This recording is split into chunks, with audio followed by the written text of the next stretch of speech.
সরকারের জনবিরোধী নীতি জীবনদায়ী ওষুধের দাম বৃদ্ধির প্রতিবাদে মুখ্যমন্ত্রী মমতা ব্যানার্জির নির্দেশে পিপুলপাতি মোড় থেকে তৃণমূল কংগ্রেসের এক প্রতিবাদ মিছিল বের হয় চুঁচুড়ো ঘড়ির মোড় পর্যন্ত। মিছিলে উপস্থিত ছিলেন পৌরপ্রধান অমিত রায়, শহর তৃণমূল কংগ্রেসের সভাপতি সঞ্জীব মিত্র, কাউন্সিলর ঝন্টু বিশ্বাস, সুদীপা মিত্র, রীতা দত্ত, মিডিয়া সেলের সভাপতি স্বপন দত্ত, অভিষেক গুপ্তা, তৃণমূল নেত্রী দেবশ্রী ব্যানার্জি, বৈশালী দত্তগুপ্ত সহ আরও অনেকে। পরে অনুষ্ঠান প্রসঙ্গে জানান অমিত রায় ও Sanjeev Mitra. Bureau report, Chinsurah news.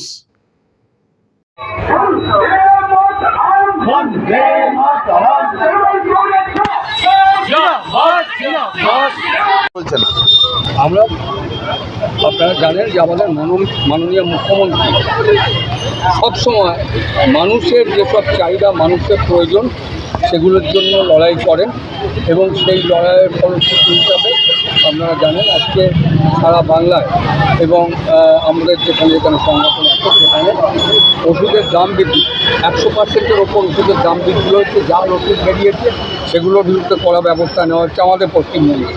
তা এগুলো সব বাইরে থেকে আসছে, বিভিন্ন বড় ছাত্রীদের তারা চাকরি পেয়েছিলেন, শিক্ষকের চাকরি পেয়েছিলেন, তাদের চাকরি চলে গেছে। এটা একটা আমাদের পশ্চিমবঙ্গের শিক্ষা ব্যবস্থাটাকে ধ্বংস করে দেওয়ার জন্য সৃষ্টি করা যাবে না পশ্চিমবঙ্গে। আমরা পশ্চিমবঙ্গের সর্বস্তরের মানুষ আমরা ঐক্যবদ্ধ এবং ঐক্যবদ্ধভাবেই যেসব ভারতীয় জনতা পার্টির যেসব অন্যায়, যেসব রাজনৈতিক উদ্দেশ্যগুলো রোধ করতে পারি, তাই আমরা রাস্তায় নেমেছি। আমার দৃঢ় ধারণা এ লড়াইয়ে আপনারা সামিল হয়ে আগামী দিনে ওষুধের দাম রোধ করা আমাদের পক্ষে সম্ভব হবে বলে আমরা মনে করি।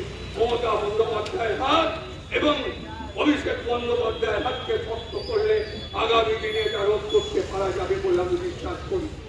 তাই আপনাদের অনুরোধ করছি, জিন্দাবাদ জিন্দাবাদ, প্রিয় নেতা অভিষেক ব্যানার্জি জিন্দাবাদ জিন্দাবাদ জিন্দাবাদ, জয় বাংলা জয় বাংলা জয় বাংলা জয় বাংলা জয় জয় বাংলা। বাংলা।